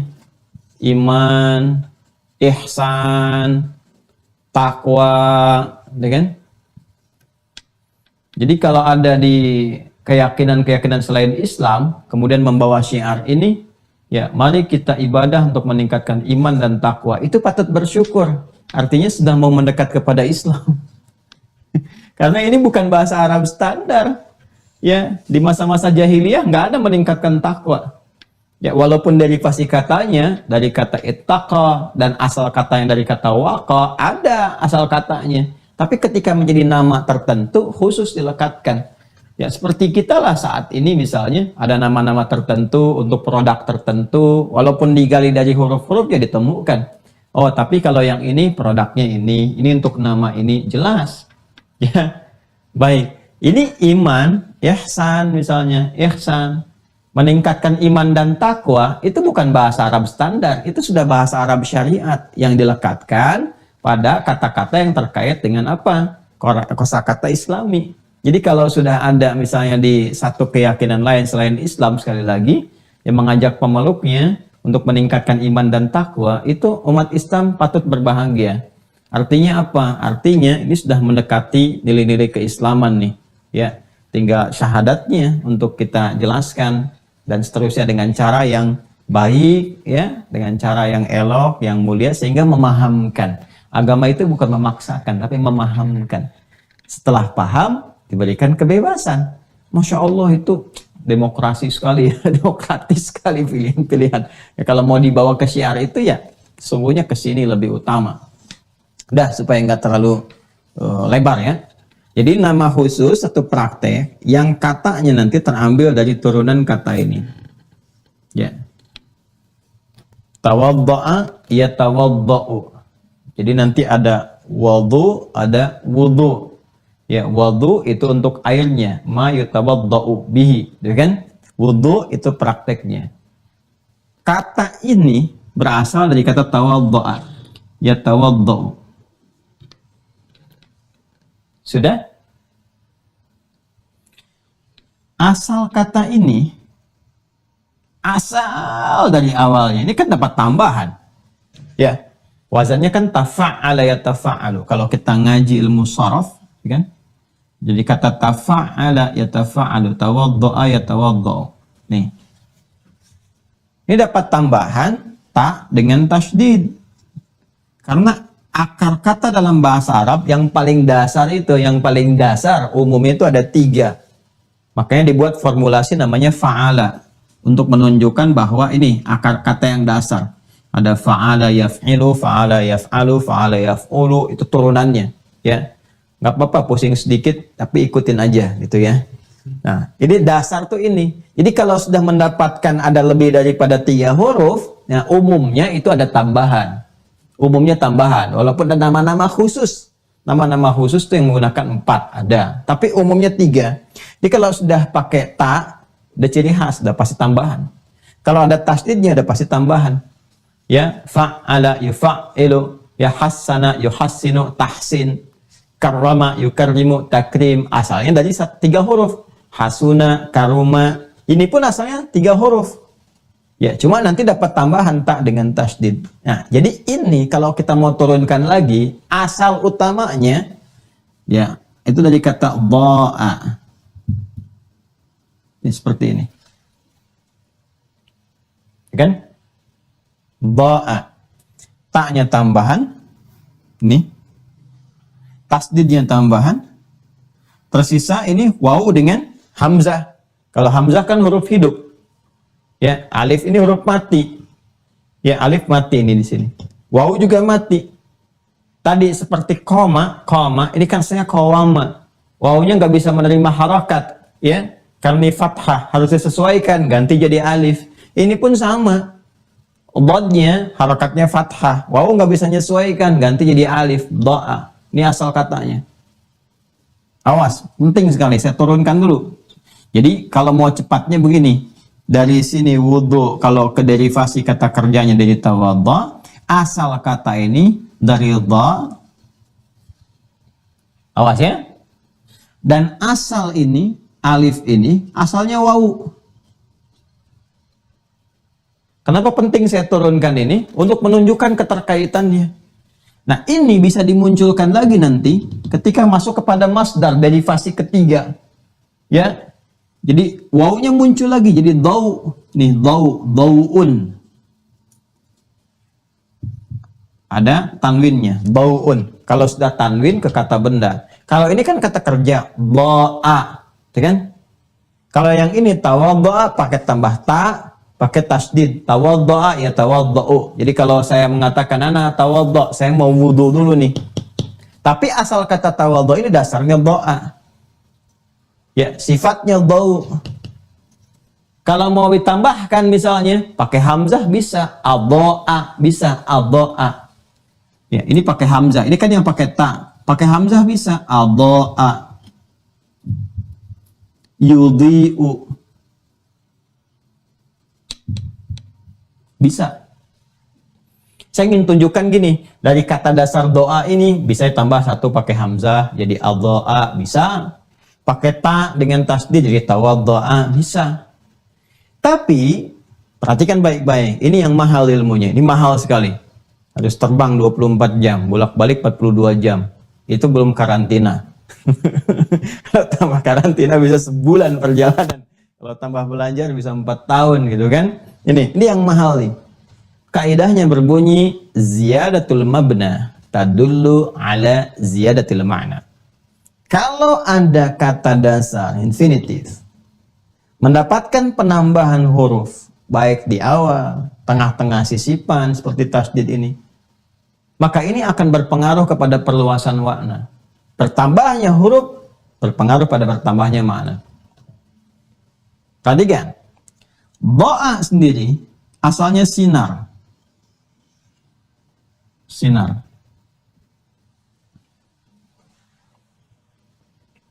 Pelan-pelan. Cahaya. Sinar yang memancarkan cahaya. Baik itu sifatnya yang bersifat materi yang terasa kan? Ya, kalau sinar kan kalau terlalu terang nggak bisa dilihat. Tapi pancarannya bisa terlihat, pantulan-pantulannya. Ini karena ada cahaya, ada sinar, terlihat benda-benda sekitaran kita. Secara optik memantulkan kepada kita, menunjukkan benda-benda tercitra dalam pandangan kita. Itu kan? Matahari itu kan bukan nggak ada sinarnya, tapi saking terangnya kelihatan. Ya, ya, jelas ya? Ini. Pelan-pelan. Sudah? Nah, kemudian di mana kita temukan misalnya saat Allah menyifati matahari yang memiliki cahaya yang bersinar. Jadi bukan memantulkan cahaya tapi memiliki sinar langsung, gitu kan? Di Quran surah Yunus surah 10 ayat yang kelima. Quran surah ke-10 ayat 5. Ini yang bersifat materi yang terasakan. Huwallazi ja'ala syamsa diya'a. Diya itu ini dari kata dau asalnya. Nih. Dauun. Dari kata dau jadi diya untuk menunjukkan sinar yang kuat, yang terang. Jadi kalau semakin kuat, semakin terang, semakin kencang berubah dari kata dau menjadi diyaun. Ya, diyaul haq, kebenaran yang terpancar terang sehingga tak bisa ditolak lagi. Ya, ini. Huwallazi ja'ala syamsa diya'a wal qamara nura. Dialah Allah Subhanahu wa taala yang menjadikan matahari mentari bersinar, ada cahayanya, sedangkan rembulan memantulkan cahaya. Tuh, cuma di Al-Qur'an tuh, ya ada kalimat matahari bersinar, bulan memantulkan cahaya. Ya kan? Maksud saya yang dimaksudkan di kitab-kitab suci ya, yang langsung menyampaikan, dan itu dibuktikan secara ilmiah. Lihat sini baik-baik. Ini dia. Ini pancaran cahaya yang sifatnya memiliki sinar-sinar yang terang. Bisa juga sifatnya metafor. Metafor, jadi bisa langsung, ya langsung ada cahaya-cahaya gitu kan, kelihat ini, ya pantulan-pantulannya dicitrakan secara optik. Ada yang sifatnya metafor, kiasan. Ya, maksudnya apa? Maksudnya terlihat kebersihan, aura kebaikannya, kemuliaannya, sehingga seakan-akan ada cahaya, gitu kan, dalam dirinya. Kan Anda pernah sering mengatakan dengan kata-kata metafornya, Masya Allah, wajahnya begitu bercahaya, gitu kan? Nah, yang dimaksudkan bukan mengeluarkan cahaya saat mati lampu kelihatan sinar, tidak. Ya, tapi yang dimaksudkan ada aura-aura positif, aura kebaikan. Yang dalam bahasa Arab itu disebut dengan husnun biasa, husnul wajhi. Husnun. Ya, husnun. Ya, pernah mengungkapkan kan? Masya Allah, beliau tuh wajahnya bercahaya. Atau perilakunya menghadirkan cahaya. Ada aura yang tampak, aura kebaikan. Itu disebut husnun namanya. Ya, husnul wajhi. Wajahnya bagus. Ya, bukan hanya secara fisikal. Tapi ada nilai-nilai yang kalau kita tatap itu meneduhkan. Ingat ke akhirat, ingat pada kebaikan. Nah itu, ya ada cahaya-cahaya yang tampak. Awas, awas, pelan-pelan, pelan-pelan sekali. Ingat ya. Baik, ini baru tinjauan bahasa ya. Tinjauan bahasa. Ini kalau menggunakan kata dau dari akarnya nih. Adha'a, ya, kemudian dau, adha'a, ya kan? Ini sudah menunjuk pada cahaya. Kemudian adha'a mengandung makna juga husnun. Kalau kita tambah ini dha'a, ya kan? Cahaya. Adha'a bercahaya, memberikan cahaya atau memberikan dampak-dampak kebaikan. Kalau sudah tambah pakai tasdid lagi, nambah lagi sifatnya. Tambah lagi maknanya. Apa kalau sudah pakai pakai dha ini? Ta itu menunjukkan satu kesungguhan dengan usaha untuk mempraktekkan sesuatu. Kemudian tasydid itu menunjukkan sesuatu yang double, ya, tidak mudah dilakukan karena itu butuh keseriusan, kesungguhan, upaya yang berlipat. Nah, jadi kalau sudah pakai ta dengan pakai tasydid, ini artinya ada upaya untuk menjadikan sesuatu ya lebih baik, lebih bercahaya, lebih bagus sehingga tampak ada kebaikan-kebaikan dalam kehidupan. Nah, karena itu menariknya ketika kemudian ini berubah katanya menjadi tawaddu'a dan namanya khusus disebutkan dalam syariat dengan nama wudu, maka kalau sudah diikat dengan syariat mesti ada ketentuan. Sebentar ya. Mesti ada aturan. Pelan-pelan. Ini kan masih makna umum. Usaha untuk menghadirkan cahaya dalam kehidupan, untuk menjadikan aura-aura kebaikan, hal-hal yang positif. Bagaimana usaha itu dilakukan? Kalau kembali ke ayat Quran surah kelima, ayat yang ke-6, perhatikan baik-baik. Ya ayyuhalladzina amanu idza qumtum ilas shalah faghsilu wujuhakum. Membasuh secara fisikal kan? Secara fisik itu dilakukan ya kan? Membasuh wajah, tangan sampai siku. Ini yang luar kan? Yang dibasuhnya. Membasuh, menghilangkan aspek-aspek yang di luar. Itu disebut membersihkan sesuatu. Dalam bahasa Arab namanya nadhafah. Muncul lagi kata yang baru, an-nadhafah. Kita belum masuk ke cara. Kita baru masuk ke makna. Baru di sini nih. Pelan-pelan. Kalau sudah membersihkan bagian yang terluar, ini bagian terluar secara fisikal, nih, secara fisik. Ya, ini kan ada cahaya yang sifatnya fisikal, ya kan? Ada yang ini metafor. Jadi kalau kita ingin memulai membersihkan yang fisiknya supaya keadaannya lebih baik, lebih bercahaya, lebih mulia dan sebagainya, ada aspek fisikalnya, maka membersihkan yang terluar supaya muncul yang baiknya, nadhafah namanya. Ya, maka kebersihan badan, kebersihan pakaian, ini yang luar-luar yang fisikal itu disebut nadhafah. Ya. Awas, hati-hati nih. Jadi kita sudah temukan 3 kata nih. An-nadhafah itu untuk fisiknya. An-nadhafah itu terkait dengan pembersihan aspek fisiknya. Wah, pelan-pelan. Ini al-husnu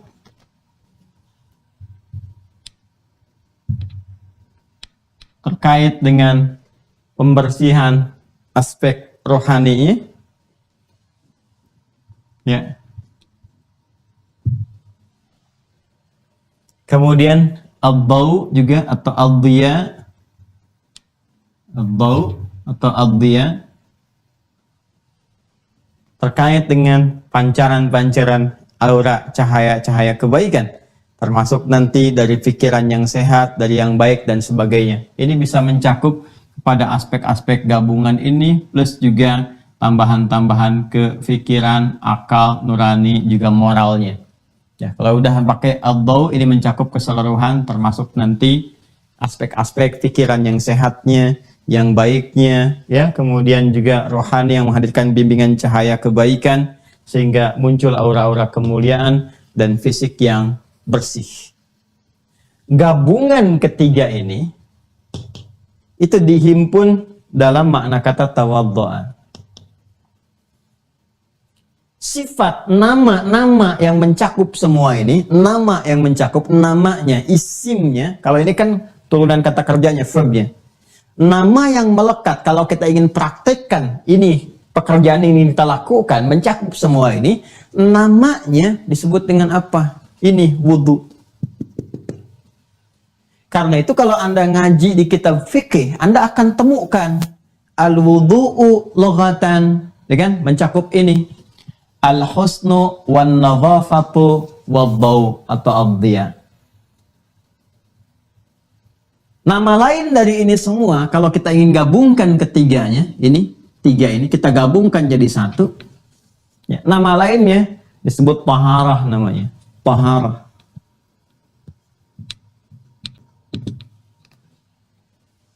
Jadi dalam taharah itu nanti ada nadhafah, membersihkan luarnya.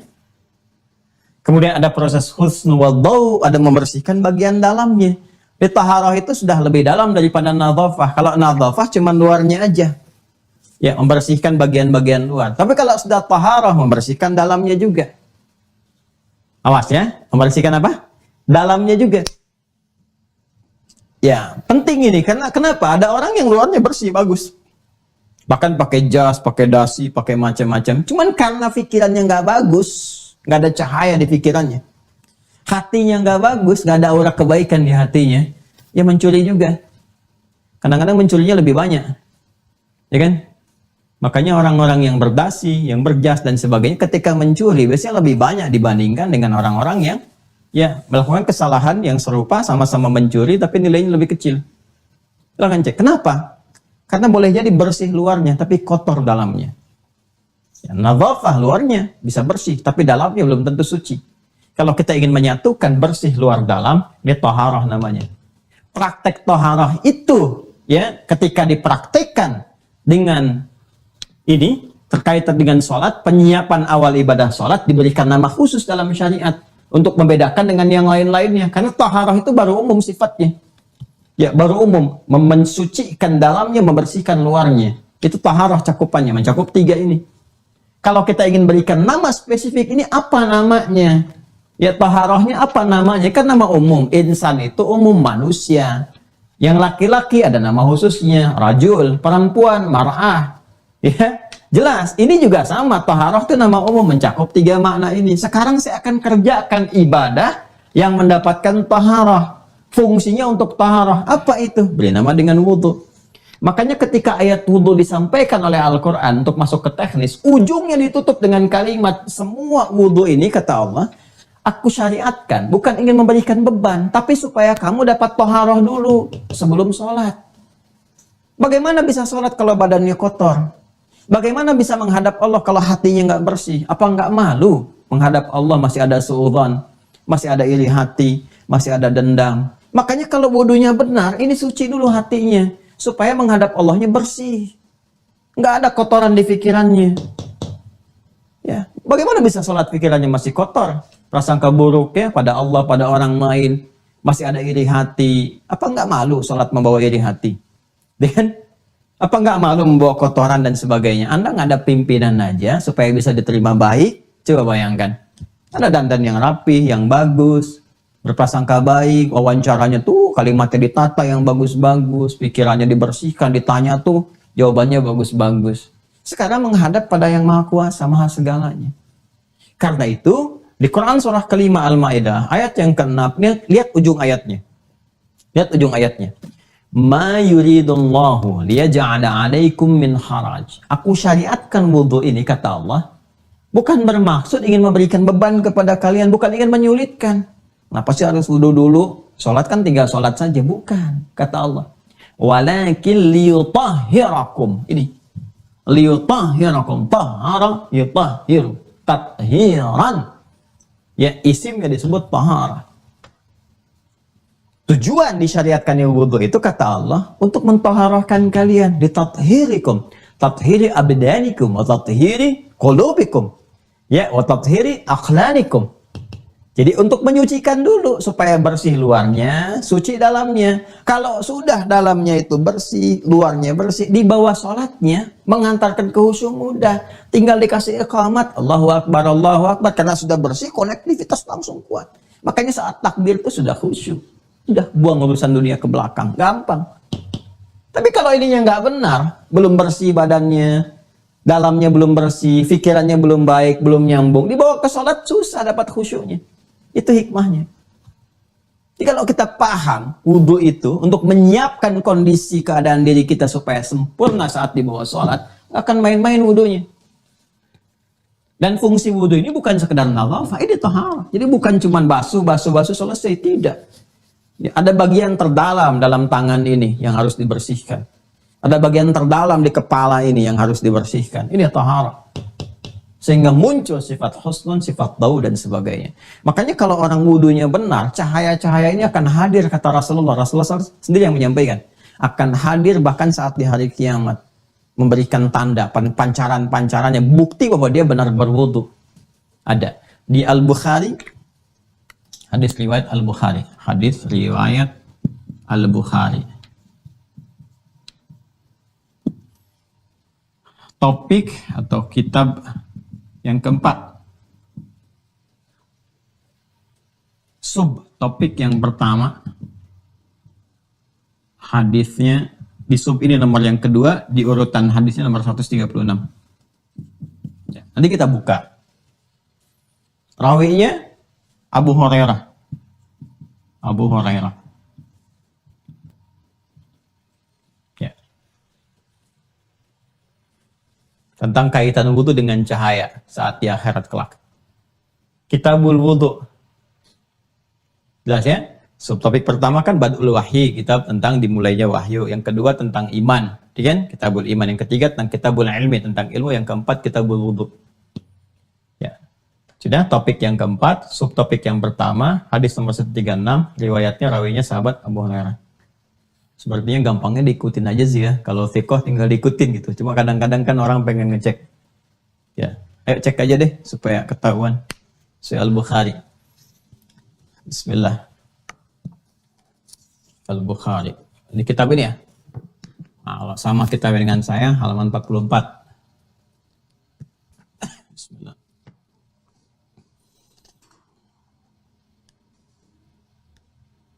Ah, betul kan? Nih, subtopik yang keempat, kitabul wudhu, ya kan? Di sini ya. Nah, ini ya. Nanti tolong di-scan ya, Mas ya. Admin ya, di-scan, nanti disampaikan supaya referensinya kita sama-sama pegang semua, ya. Nah, kitabul wudhu yang keempat. Sudah?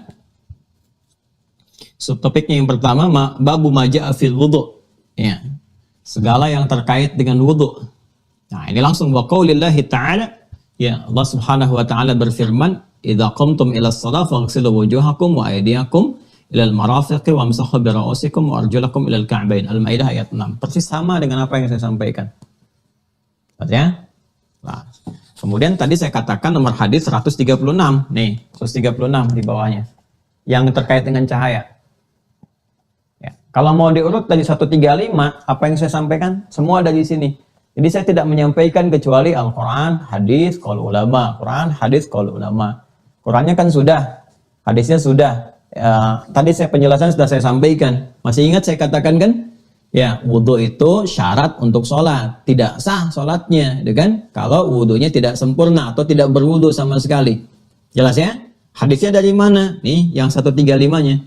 Bahkan langsung jelas. Babun la tuqbalu sholatun bi ghairi tuhurin. Ya, bab.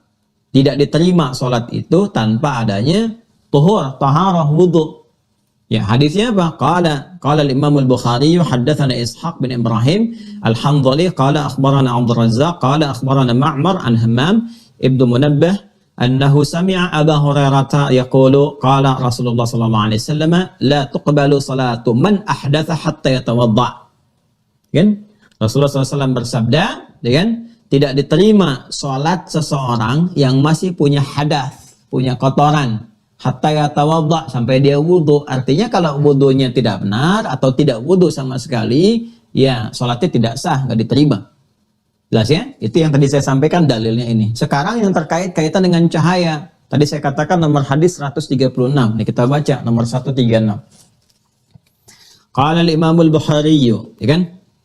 Bab fadlil wudu wal ghurul muhajjalun min atharil wudu. Bab pembahasan tentang keutamaan wudu dan cahaya ghurul muhajjalun, cahaya khusus spesifik dari bekas-bekas wudu. Ya, langsung qala haddatsana Yahya ibn Bukair qala haddatsana Al-Laits an Khalid an Sa'id bin Abi Hilal an Nu'aim al-Mujmir qala ya laqitu ma'a Abi Hurairah radhiyallahu ta'ala anhu ya ala dhahri al-masjid fatawadda faqala. Perhatikan kata Abu Hurairah, inni sami'tu an-nabiyya sallallahu alaihi wasallam. Jadi ketika sahabat Abu Hurairah itu kemudian sedang berwudu, beliau menyampaikan hadis. Ya, saat akan berwudu, beliau kemudian selesai, ya wudunya selesai, fatawadda, begitu selesai tawadda itu selesai wudu. Tadi saya katakan, ya tawaddu ayat tawaddu. Jadi saya kata-kata pun saya ambil dari hadis juga. Ya, fatawadda, maka ketika sedang berwudu, telah selesai wudu, beliau berkata, menyampaikan hadis. Apa kata beliau? Inni sami'tu an-nabiyya sallallahu alaihi wasallam yaqul, saya mendengar Nabi sallallahu alaihi wasallam pernah bersabda, inna ummati yud'auna yaumal qiyamati ghurran muhajjalina min atharil wudu. Sungguh umatku itu akan dipanggil mereka semua di hari kiamat ghurran muhajjalin, punya cahaya khusus. Ya, Anda tahu nggak ini? Pernah lihat kuda nggak? Pernah ya? Ya, kuda yang bagus itu kan kadang suka ada ini putih-putih tuh ya. Di keningnya itu. Kalau ada kuda coklat itu kan ada hitam terus ada putihnya itu kening. Nah, itu ghurah namanya. Ghurah diambil dalam bahasa Indonesia gurat, satu guratan gitu kan. Ada tanda itu putih. Ini kan kalau kelihatan hitam terus ada putihnya, dia yang mencolok kan. Ya, yang terlihat mencolok, yang terlihat langsung gitu. Masya Allah tuh bagus tuh, ada ininya putihnya. Ya, di hitam atau kuda coklat terus di sini ada putih tandanya. Itu ghurral muhajjalin namanya. Tanda spesifik yang nampak dari sesuatu. Nah, umat Nabi Muhammad itu saat di yaumil hisab nanti di hari kiamat, saat akan dihisab, itu kelihatan ketika dipanggil. Inna ummati yuda'auna ghurral muhajjalin. Sungguh semua umatku itu ketika dipanggil akan nampak keluar, itu ada cahayanya, kelihatan. Jadi umat Nabi Muhammad itu gampang dikenali. Gampang dikenali. Nabi pun sudah tahu. Jadi kita akan melihat sama-sama akan kelihatan ya umat Nabi Muhammad. Ada spesifik tandanya. Apa tandanya? Min atharil wudu, ada cahayanya spesifik disebutkan. Bahkan nama cahaya disebutkan ghurral muhajjalin. Ada cahaya spesifik yang tampak. Dari apa? Min atharil wudu, dari bekas wudunya. Dari bekas wudunya, ya. Faman istata'a minkum an yutila ghurratahu falyaf'al. Maka siapa yang bisa menyempurnakan cahayanya itu, menguatkannya, maka sempurnakan, kata Nabi. Ya, maka ini yang saya katakan. Jadi secara metafor pun ada dalil hadisnya. Ya, makanya saya pernah sampaikan, ada ulama yang mengatakan ada keterkaitan erat wudu dengan kata bau. Ya, itu dulu saya pernah menyampaikan ini di soal, begitu saya bahas pakai buku pada diam. Gitu ya. Nah, jadi maksud saya kalau menyampaikan sesuatu kita harus punya dasar gitu, dasar yang jelasnya, ada kajian kebahasaannya, ada penunjang dalilnya. Ya, ada juga nanti pendapat ulama-ulama yang menyertainya dan turunannya. Jadi ini yang dimaksudkan. Jadi kalau orang-orang benar berwudu itu seharusnya pertama dia bersih keadaannya. Orang berwudu itu bersih. Ya bersih. Nanti pokok-pokok dalam tubuhnya itu bersih. Kan ada pokok. Pokok tubuh itu pokok yang digunakan untuk berinteraksi. Wajah kan dipakai untuk berinteraksi. Ya. Kemudian tangan dipakai berinteraksi. Telinga, coba lihat. Mulut, sampai ke kaki kan. Coba kalau kita jujur, silahkan dicek. Pernah nggak kita mengecek begini? Sebetulnya yang dibasuh ini saat wudhu ataupun yang diusap, coba lihat. Bukankah itu semua pokok-pokok bagian tubuh yang digunakan teraksi secara luar? Ya, jari sampai tangan, sini sampai siku. Kemudian ini kepala yang mencakup mata, telinga, mulut. Ya, sampai ke ujung kaki. Ya, itu kan yang biasa kita gunakan. Dan orang umat Islam tuh menggunakan sesuatu ketika berinteraksi. Bersih itu, karena ada nadhafahnya. Kalau dipakai wudhu 5 kali loh. Paling minimal, paling standar. Apalagi yang biasa jaga wudhu. Harusnya bersih itu. Kemudian yang kedua, punya sifat husnun. Ya, wudhu. Ada pancaran cahaya kebaikannya. Harusnya baik. Jadi orang berwudhu itu, maaf ya, orang berwudhu itu bukan sekedar bersih luarnya. Tapi bagian dalam yang menyertai fungsi-fungsi fisikal ini pun bersih, suci. Makanya kalau orang benar wudhunya, itu bukan cuma wajahnya yang bersih, tapi ada cahaya kebaikan. Yang makna metafornya, sifat-sifat baik itu nampak di wajah. Apa di antaranya? Telinga, karena sering dibasuh, fisik luarnya bagus, tapi juga fungsinya bagus. Mendengarnya yang baik-baik. Ya kan? Mata, melihatnya yang baik-baik. Mulut, dikumur-kumur kan yang kotornya keluar secara fisikal. Itu baru nadhafah. Tapi wudhu kan bukan nadhafah saja, dia taharah. Maka bukan sekedar membersihkan yang di luar secara fisikal, tapi fungsi mulut pun jadi bersih, jadi suci. Kalau mulut itu suci, bersih fungsinya, maka tidak akan keluar pulsa-pulsa yang kotor.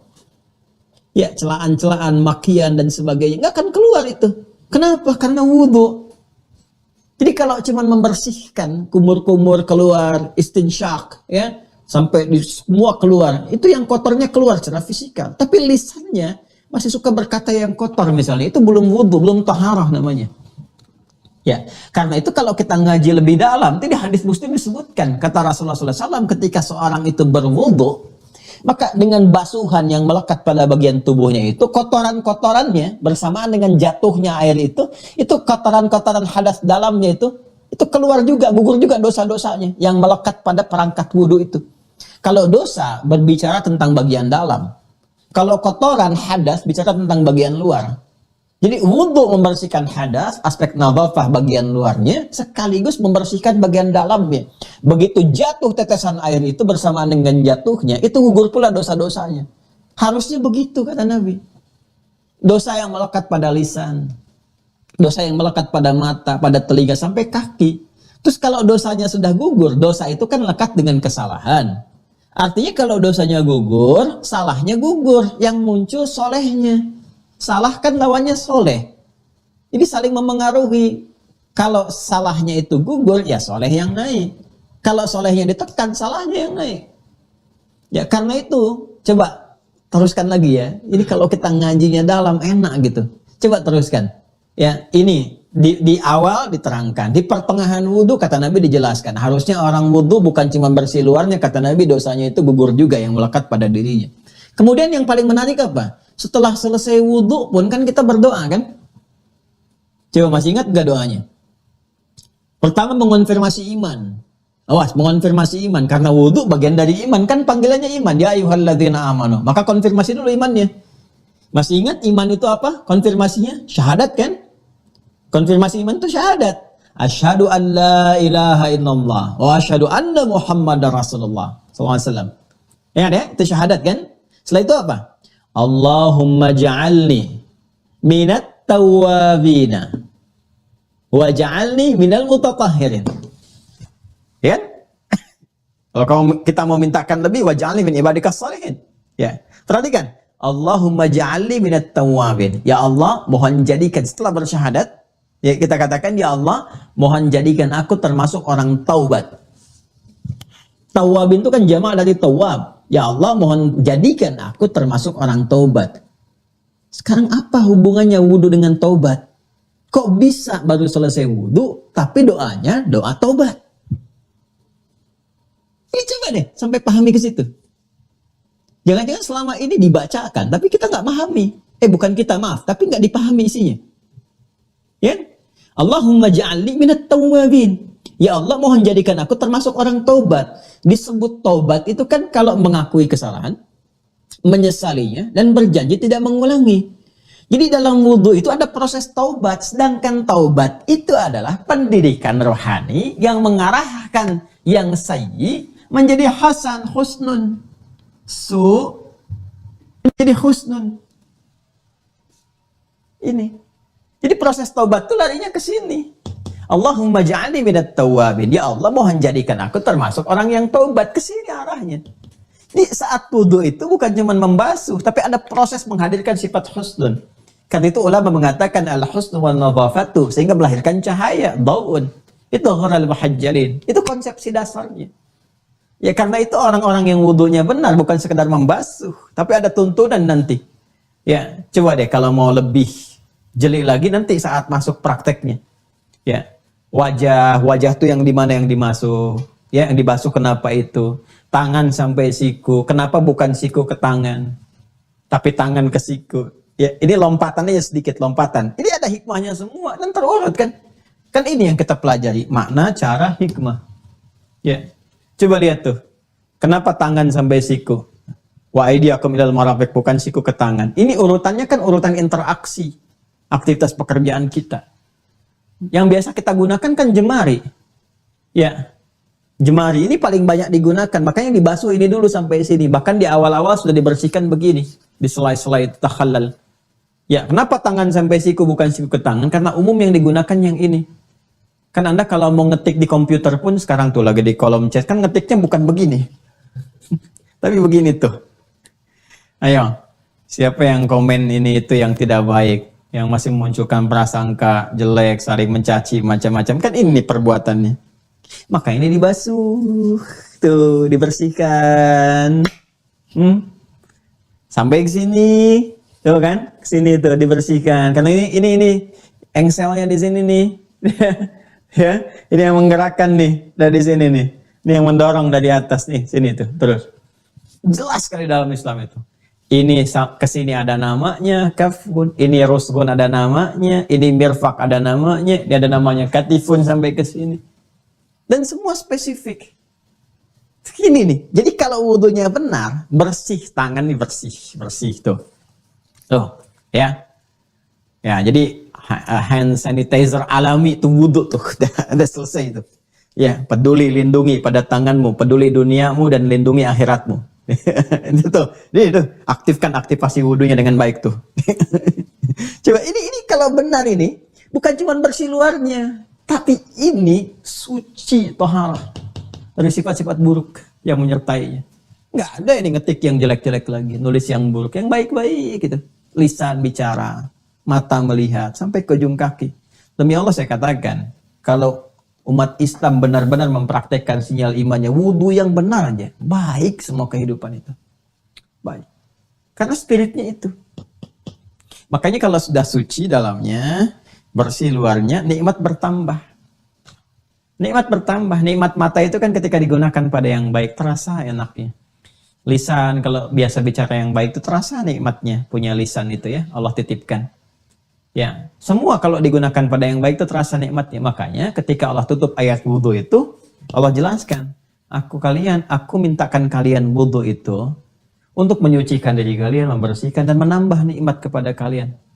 Ya, waliyutimma ni'matahu 'alaikum, dan menambahkan, menyempurnakan nikmat Allah kepada kalian. La'allakum tashkurun. Setelah menyadari, baru kalian bersyukur. Ternyata itu manfaat wudhu. Akhirnya nggak mau lepas wudhu. Bukan cuma untuk sholat. Batal wudhu, wudhu lagi. Batal wudhu, wudhu lagi. Batal, wudhu lagi. Tuh. Harusnya begitu kan? Iya kan? Ya, makanya ada orang-orang nggak mau lepas wudhu. Wudhu aja dia. Ya, itu yang luar biasa. Pertahankan wudhu. Dan ada orang dari Isya sampai ke subuh itu nggak batal-batal wudhunya. Ada. Ya, Imam Abu Hanifah 40 tahun punya kebiasaan itu. Imam Asy-Syafi'i itu punya kebiasaan itu. Wah, itu nggak mudah lah. Ya, kita kan mencoba untuk mempertahankan itu. Ya, tapi mempertahankan yang dimaksudkan adalah mempertahankan secara syariat wudunya saat yang bersamaan ini hikmahnya. Ya, pertahankan kebaikan-kebaikannya. Jadi orang malu lah minimal takut batal wudunya. Ya, bukan cuma yang fisikal ditahan-tahan saja, yang metafisik juga metafornya ditingkatkan. Jadi ini yang dimaksudkan hikmahnya berwudu.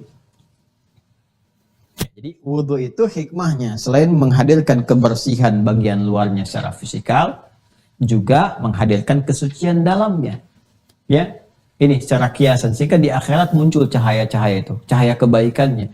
Jadi wujudnya begitu berupa pahala, makanya ada kaitannya. Orang wudu kan bertobat tuh, jadi baik, ada pahala. Nah ini yang biasa dipakai jadi baik itu, ini cahayanya. Cahaya itu yang nampak nanti secara fisikal saat di akhirat. Karena hasil dari wudunya ada, bukan cuma basuh-basuhnya. Bukan cuma basuh-basuhnya. Ya, tapi dari basuhan ini bertransformasi kepada taharah, kebaikan fungsinya. Ketika fungsinya secara fungsional bagus, ini melahirkan cahaya di hari kiamat. Tuh Masya Allah mata Nabi Muhammad. Di wajahnya ada cahaya, tangannya ada cahaya, kakinya ada cahaya. Ya, karena hasil dari kebaikan itu ghural muhajjalin. Inna ummati yud'auna yawmal qiyamati ghural muhajjalin bin atharil wudu'. Ya, faman istata'a an yutila gharatahu falyaf'al. Itu diriwayatkan oleh Imam Al-Bukhari di sahabat Abu Hurairah. Ini hikmahnya. Ini maknanya. Sekarang sudah berapa banyak orang yang berwudu yang memahami dan mengamalkan ini. Makanya berlatih. Kalau sudah wudu, ini tahan. Mau bicara yang kotor, wudu. Ya, melihat yang tidak baik, palingkan, berwudu sampai ke ujung kaki. Jadi itulah umat mutawaddi.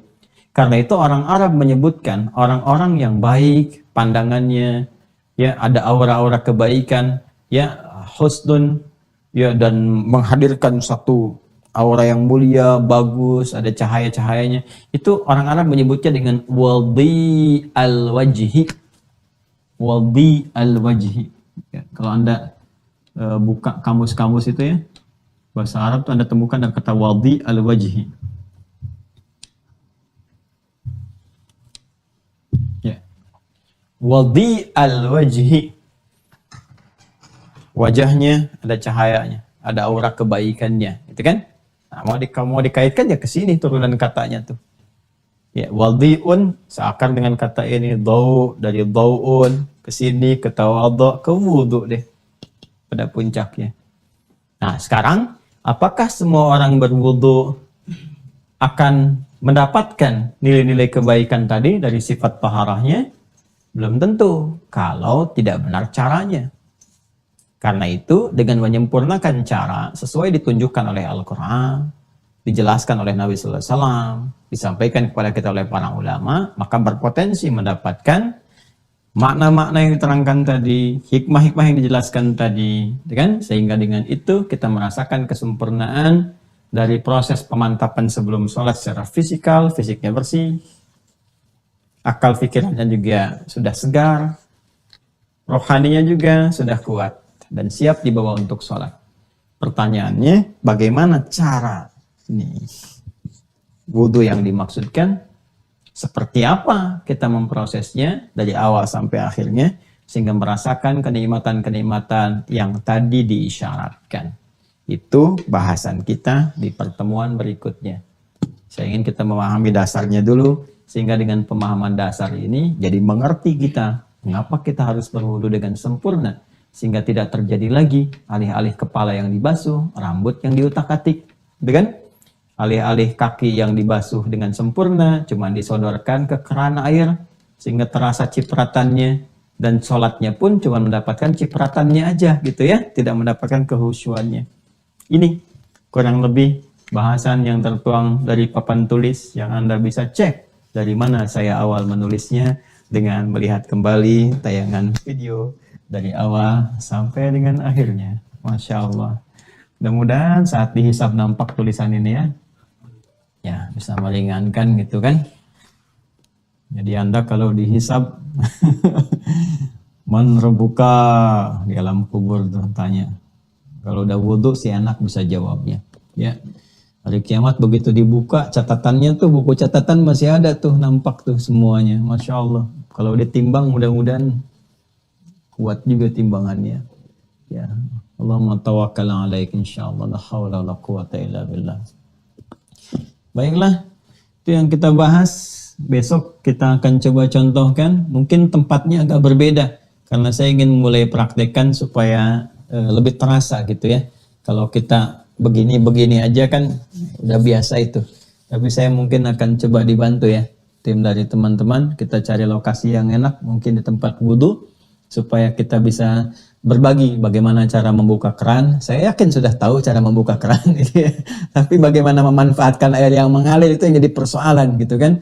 Kemudian juga kalau di bejana seperti apa, ukuran airnya berapa, air yang bagaimana yang harus dipakai wudhu. Kayaknya kita belum akan langsung ke praktek ini, butuh mukaddimah kedua. Kan kita kayak mukaddimah di kajian kita ini. Ini mukaddimah pertama, mukaddimah kedua, wudhunya pakai apa? Kan mau pakai cara nih. Cara berwudhu itu bagaimana? Apa yang digunakan? Kemungkinan sih ada mukaddimah lagi besok. Kemungkinan. Karena saat akan memulai wudhu itu kan harus ada perangkat. Perangkatnya apa? Nah itu butuh bahasan lagi. Kalau air yang bagaimana? Ya, air seperti apa yang bisa dipakai wudhu? Apakah semua air bisa dipakai wudhu? Apakah air kopi bisa dipakai wudhu? Ini kan suci. Wudhu aja pakai air kopi. Ya silahkan, menghitam kamu. Kan? Maka apa yang bisa digunakan untuk wudhu? Nanti sifat-sifatnya apa? Ada air nih, tapi udah kena matahari nih. Sehingga ada anget-angetnya seperti itu. Bisa nggak dipakai wudhu? Nah itu ada sifat-sifat sendiri. Istam tu detil, Masya Allah. Fabi ayyi alai rabbikum watukadziban. Jadi semua dijangkau sehingga nggak bisa nanya lagi. Makanya kalau sudah saya jelaskan, jangan ditanya lagi. Karena sudah jelas itu semuanya itu. Anda tinggal putar video aja. Sampaikan semua itu secara terurut. Nanti kita akan lihat. Jadi besok kayaknya kita akan masuk menjelaskan tentang jenis-jenis air dulu. Ya, jenis-jenis dan sifat-sifat air. Nanti termasuk debu. Ya, debu ya. Awas. Ya, kalau nggak ada air pakai apa? Gitu kan? Nah, kan harus dijelaskan juga. Nanti setelah itu baru kita masuk ke tata cara. Kalau waktunya masih ada, sekalian dijelaskan. Kalau waktunya memang masih ada, tapi tidak memungkinkan kita untuk membahas, maka kita akan kemudian lanjutkan di pertemuan berikutnya. Ini yang kita bisa sajikan di pertemuan kali ini. Mohon izin saya ingin mengingatkan kepada seluruhnya yang telah tersambung ke keluarga besar Mira, diharapkan untuk segera mengaktifkan akunnya. Ya kan? Nah, kemarin Masya Allah zona 1 sudah, zona 2 juga sudah, zona 1 Aceh, Sumatera, Riau, Jambi, kan Bengkulu, Bangka Belitung, dan Kepulauan Riau.